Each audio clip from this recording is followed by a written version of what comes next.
में रहना है, 8 है, शक्ति सामंजस्य के नियंत्रण में रहना है, यह मान लीजिए। किसी के नियंत्रण में नहीं, अपने नियंत्रण में जब तक नहीं रही है सर। तब जी। हाँ जी, प्रणाम सर। प्रणाम, बैठ जाइए। सुषमा कुमारी ना? जी सर। बैठ जाइए आराम से, रिलैक्स होके। Yes sir. कुछ देर हम आप लोगों से आपसे बात करेंगे। हम लोग कैसी तैयारी चल रही है? सर इंटरव्यू चल रही है। इंटरव्यू 4 फरवरी को है जी। और पहला इंटरव्यू होगा? जी सर, पहले ही। कभी नहीं दी थी। प्रशासनिक सेवा में जाने की सबकी इच्छा हो रही है। इतने लोग जाना चाह रहे हैं प्रशासनिक सेवा में, अपना पद है ही नहीं।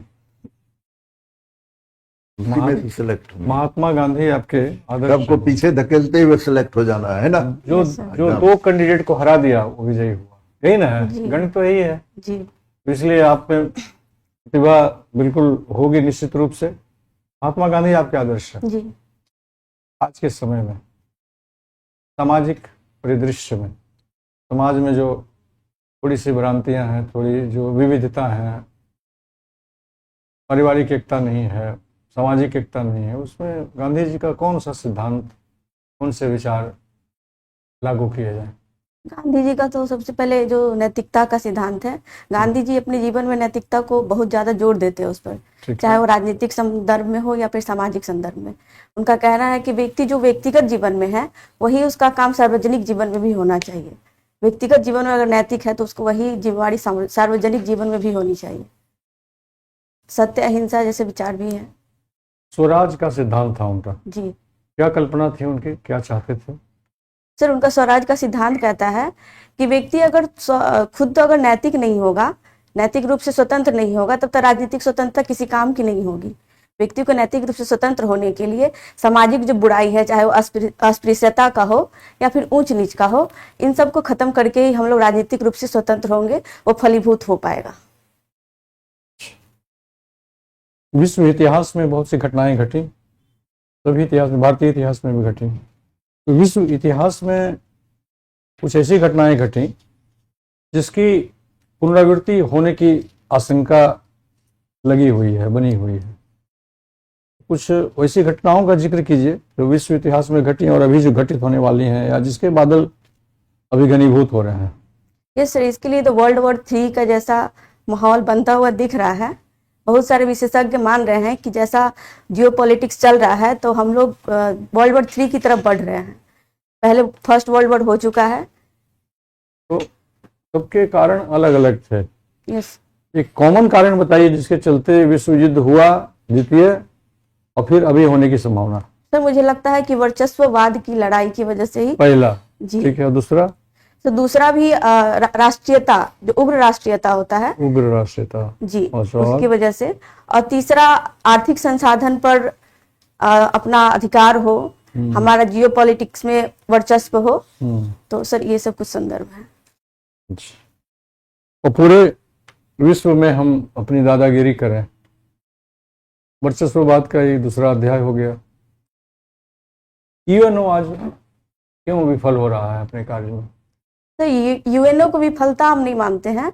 हमको लगता है कि यूएनओ मतलब अपने सदस्यों से ही बनता है, सदस्यों से ही उसको अपनी शक्ति मिलती है। तो अगर सदस्य ही अगर अपने जो चार्टर है, जो नियम कानून बनाए गए हैं, उसको फॉलो नहीं करेंगे तो यूएनओ कुछ नहीं कर सकता है। इसलिए सदस्यों की जिम्मेवारी है कि वो चार्टर का फॉलो करे। तो सदस्य को पावर कहाँ है? सिर्फ तो शक्ति संपन्न जो वीटो पावर वाले देश हैं उन्हीं को शक्ति है, और बाकी तो दर्शक है। ये सब वीटो पावर वाले जो राष्ट्र हैं वही शक्ति का उल्लंघन कर रहे हैं, मतलब उसका दुरुपयोग कर पा रहे हैं, दुरुपयोग कर रहे हैं। उनको कैसे ठीक किया जाए? सबको क्या किया जाए? सो उसको ठीक करने के लिए यूएनएससी है, United nation social security council, उसमें और सब देशों की सदस्यता बढ़ाई जानी चाहिए। वो बढ़ने नहीं देगा। वो उसको शक्ति मिली, वो वही कहेगा कि नहीं, हमें काफी है, हमें विश्व के नेता हैं, तुम्हारे आने की आवश्यकता कहाँ है? ये सर, भारतवर्ष को कितने सालों से प्रयास किया जा रहा है, उसकी एंट्री नहीं हो रही है। जी सर। तो इसके लिए जो वहाँ यूएन के जो चीफ है, उनका भी मानना है कि जो यूएन है उसमें सुधार किया जाना चाहिए। तो अभी सभी की सहमति नहीं बनी है, लेकिन इस पर विचार करने की जरूरत है। चलिए छोड़ दीजिए, ठीक है। अब हम लोग बिहार लौट जाएं। बिहार में कुछ ऐसी योजनाएं बताइए जो यहाँ विकास की यात्रा में बिल्कुल मील का पत्थर साबित हुआ है। खाली योजनाओं का नाम गिना दीजिए।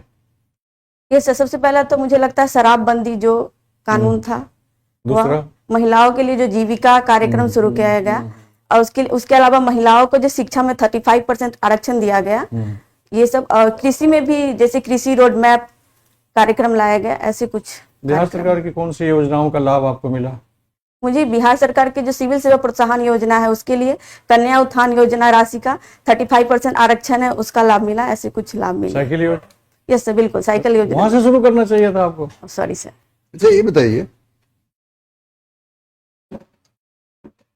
आपने अभी मद्य निषेध की बात की, कुछ लोगों का कहना है कि इससे बहुत घाटा हुआ, इतनी रेवेन्यू आती थी उससे काफी विकास हो जाता, 5,000-4,000 करोड़ के आसपास राशि आती थी रेवेन्यू की, उससे बहुत विकास होता, बिहार को उसमें सपोर्ट मिलता। क्या राय है इस पर आप? सर मुझे लगता है कि अगर शराबबंदी जारी रहता तो उसके बहुत सारे उसके नकारात्मक प्रभाव आ रहे थे, जैसे महिलाओं के संदर्भ में हिंसा, दहेज प्रथा जैसा कुछ, और उसके अलावा स्वास्थ्य से संबंधित कुछ नुकसान हो रहे थे। तो सर इन सब पर भी सर बिहार सरकार को खर्च करना ही पड़ रहा था, तो शराबबंदी करने से खर्च बचा। तो सर कोई और इस तरीके दूसरा से नहीं रास्ता निकाला जा सकता था इन हिंसाओं को बंद करने के लिए? और कोई रास्ता नहीं हो सकता था जिससे कि हमारी रेवेन्यू भी आती रहे और उधर भी हिंसा नहीं हो? सर मुझे लगता है कि बिहार जैसा राज्य में जो जिस तरीके की समस्याएं हैं उसका मूल कारण शराब ही था, जो सामाजिक समस्याएं हैं, तो मूल कारण को देखते हुए इस पर उसका निषेध किया गया, तो ये मुझे लगता है सही था। तो अभी भी तो शराब मिल रहा है, कहते हैं लोग कि बहुत, जहाँ खोजिए आपके घर पर पहुंचा देंगे, ऐसा नहीं है क्या? Yes sir. तब ये तो सही है कि मिल रहा है, लेकिन सरकार का प्रयास जारी है और आने वाले समय में इसमें हम लोग अच्छा प्रभाव देखेंगे। चलिए अच्छी बात है। ये बजट बिहार का कितना है? तो बजट 3,16,000 करोड़ रुपए। अच्छा, ये बजट बनाने के लिए किन किन बातों पर, अच्छा बजट बने इसके लिए क्या क्या किन किन बिंदुओं पर ध्यान देना चाहिए? सर बजट बनाने के लिए जैसे क्या हमारे राज्य की जरूरत है उसके हिसाब से स्वास्थ्य, शिक्षा, इंफ्रास्ट्रक्चर, स्किल के लिए, और फिर औद्योगिक विकास हो, इन सब बिंदुओं पर ध्यान देकर बनाया जाना चाहिए। और किन बिंदुओं पर ध्यान देना चाहिए? सर मैं अभी यही रिकॉल कर तो पा मान रही हूँ। लीजिए, ठीक है, आप ही की बात कि इन बिंदु जो बताई आप कि ये बिंदु है, स्वास्थ्य, शिक्षा, अन्य, उस पर ध्यान देना चाहिए, ठीक है, तो उस पर ध्यान देंगे, हमारे पास पैसा रहेगा ही नहीं तो कहाँ से ध्यान देंगे हम? Yes sir. सर टैक्स के लिए भी उस पर भी ध्यान देना होगा। तो उसके साथ साथ रेवेन्यू का जी, कितना हमारा हाँ, है, कहाँ से आ रहा है, इस पर ध्यान देना होगा ना, जी सर। वो भी एक बिंदु है। जी बिल्कुल। अच्छा चलिए, ये ऑडिट क्या होता है? सुनिए ऑडिट, नाम ना। जी सर, ऑडिट का सामान्य मतलब होता है मूल्यांकन। तो ऑडिट दिखते हैं बजट में, बजट से संबंधित आता है अक्सर, मतलब देखते हैं कि इसमें हम लोग क्या हम लोग आगे बढ़ पाए हैं और क्या कुछ करने की जरूरत है, तो सर इस संदर्भ में देखते हैं। अच्छा, बढ़िया बात। फाइनेंशियल ऑडिट क्या होगा? ये तो आप जनरल ऑडिट एक बता दी, financial audit. Sir financial audit मतलब कि हमारे पास कितनी आय आ रही है और उससे हम लोग कितना खर्च पा रहे हैं, उसका लेखा जोखा तैयार करना। गबन किसको कहते हैं?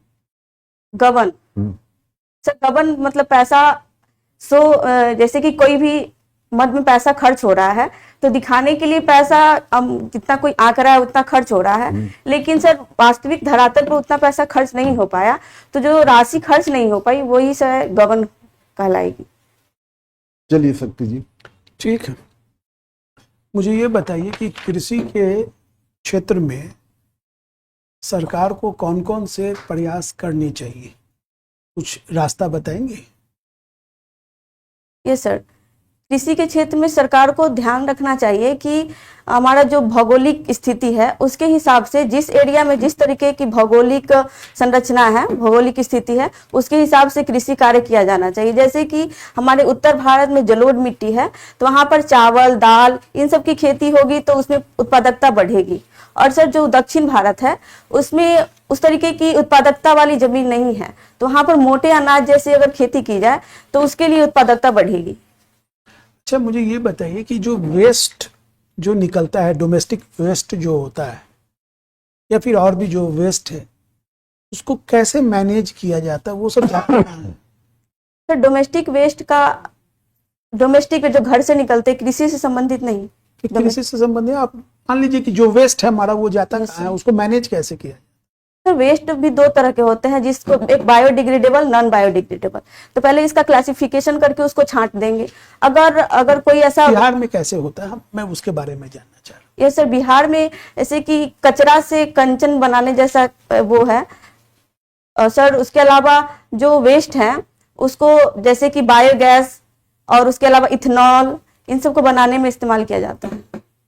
कहीं ऐसा है बिहार में कि जो यहाँ से वेस्ट निकलता है उसको कहाँ रखा जाता है? पहले ये तो बताइए। सॉरी सर, मुझे ध्यान नहीं है।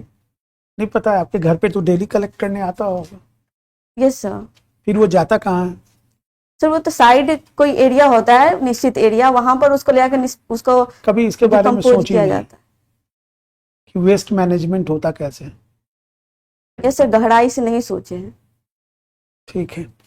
अब मुझे ये बताइए कि जो अर्बन एरिया है, उस अर्बन एरिया में गांव से लोगों का इंटरनल माइग्रेशन जो है काफ़ी होता है, जिसके कारण यह कहा जाता है कि अर्बन एरिया की स्थिति काफ़ी खराब हो जाती है। कुछ लोग इसको मानते हैं कि ये अभिशाप है, नहीं होना चाहिए, और कुछ लोग इसको मानते हैं कि ये एक इकोनॉमिक नेसेसिटी के लिए, ये इकोनॉमिक नेसेसिटी है। आप क्या मानती हैं? यस सर, मैं भी मानती हूँ कि इसके दोनों तरह के प्रभाव देखने के लिए मिलते हैं। तो सर गतिशीलता भी जरूरी है, ताकि जो अलग अलग तरीके के इनोवेशन है या फिर अलग अलग तरीके के ब्रेन है जो एक आ सके, उसका हम लोग सही से इस्तेमाल कर सके। एक तो ये, और रोजगार के लिए भी लोग आते हैं। बताइए बताइए। और सर उसका नकारात्मक प्रभाव भी होता है, जैसे कि सर एक ही जगह पर ज्यादा दबाव पड़ता है, जनसंख्या का घनत्व बढ़ता है, पर्यावरणीय दबाव पड़ते हैं, तो पर्यावरणीय प्रदूषण भी होते हैं। अच्छा, मुझे ये बताइए कि सत्याग्रह जो है कब वो बातचीत के टेबल पर पहुंच गए? सबसे पहले तो हम लोगों का जो आंदोलन, स्वतंत्रता आंदोलन शुरू हुआ, तो उस समय हम लोग जो है वो अनुनय विनय करते थे।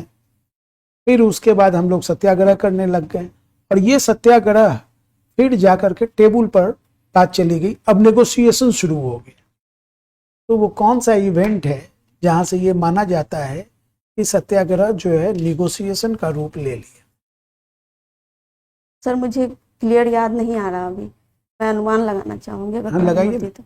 सर मुझे लगता है 1917 का जो चंपारण सत्याग्रह था, उस समय तीनकठिया प्रथा को बंद करके, सॉरी सर।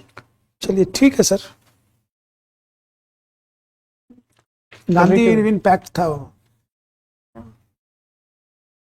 गांधी सर मेरे मन में आ रहा, लेकिन सर मुझे लगा कि उस समय जो उसके बाद तो कितना सारा कमेटी बनी सत्याग्रह थी, हुआ ना, कमेटी बनी थी, इस वजह से मैं बोल अच्छा, 1917 में एक और विश्व में क्रांति हुई थी। कौन सी क्रांति? सर रूस की क्रांति हुई थी, बोल्शेविक क्रांति। क्या बोल्शेविक कहते हैं? Bolshevik Bolshevik. बोल्शेविक क्रांति।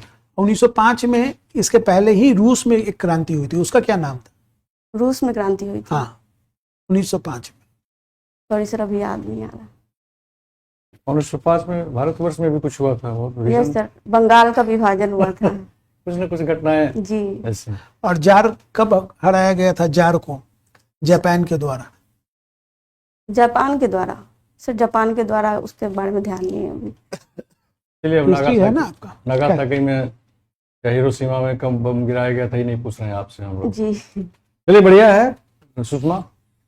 जैसे अभी एक अंतिम प्रश्न में आप अटक गई ना, तो यह स्थिति यदि बीपीएससी में आए तो घबराने की बात नहीं है। आधा प्रश्न चेहरा का पे उत्तर भाव आ देते गया हुए एकदम। तनाव आ जाता है, चेहरे पर अभी आ गया था। अच्छा। तो 4 पंक्ति का उत्तर है, 2 पंक्ति हम बोल दिया, तो 2 पंक्ति में कहना पड़ रहा है सॉरी सर। सॉरी सर, मुझे याद नहीं, रेस्ट आ रहा है ना। उसमें तनाव नहीं लेना है, बहुत ही विनम्रतापूर्वक कह देना है कि सर मुझे उसके आगे अभी याद नहीं आ रहा है।